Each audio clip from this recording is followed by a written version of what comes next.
Раннее утро 17 декабря.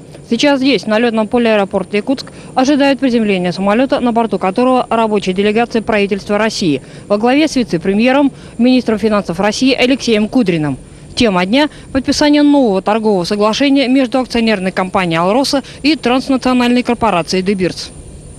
Спецрейс приземлился в 7:20.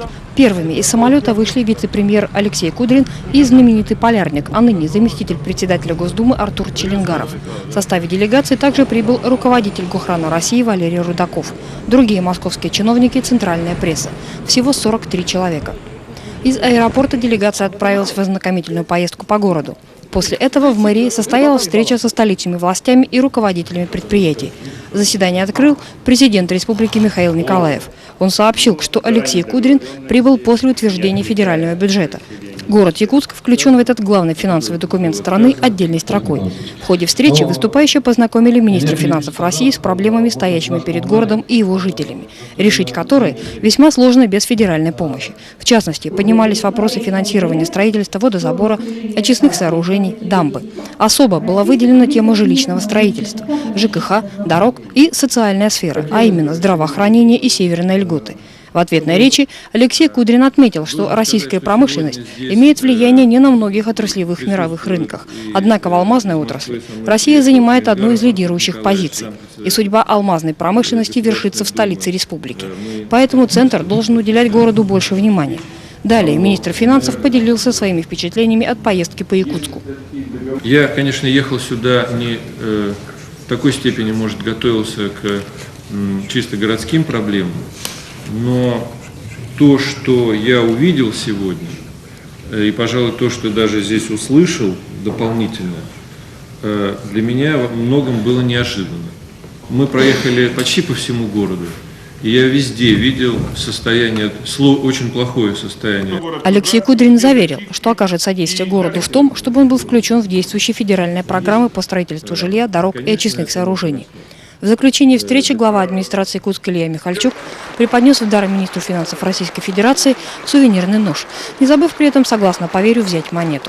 На этом часть визита рабочей делегации, возглавляемой Алексеем Кудриным, посвященной знакомству городом, была завершена. Затем Алексей Кудрин, Вячеслав Штыров и Василий Власов посетили представительство компании «Алроса» в Якутске. За несколько часов до подписания соглашения гостям и прессе представили в качестве примера якутское предприятие по торговле алмазами, где идет обработка и сортировка драгоценного минерала. Это же предприятие посещают и представители «Дебирс».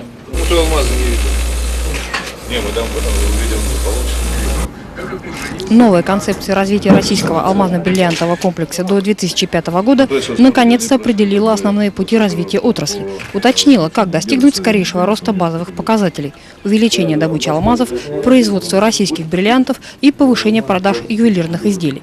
Известно, что нынешнее новое соглашение с Дебирс будет способствовать развитию российской гранильной промышленности. Серьезный интерес российский вице-премьер проявил к рассказу о неразработанных богатствах якутских недр, но настойчивость прессы заставила его еще раз высказаться по теме дня, уточнить точку зрения федерального центра о судьбе «Алроса».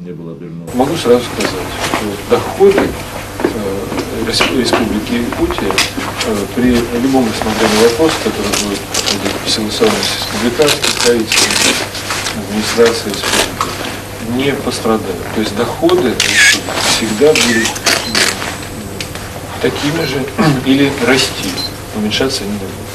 У нас одно государство, одна семья, и я думаю, что, конечно, разве президент России, правительство России может бросить Якутию, изъяв у него доходы и так далее. Это же просто будет несовместимо вообще с идеей российского государства.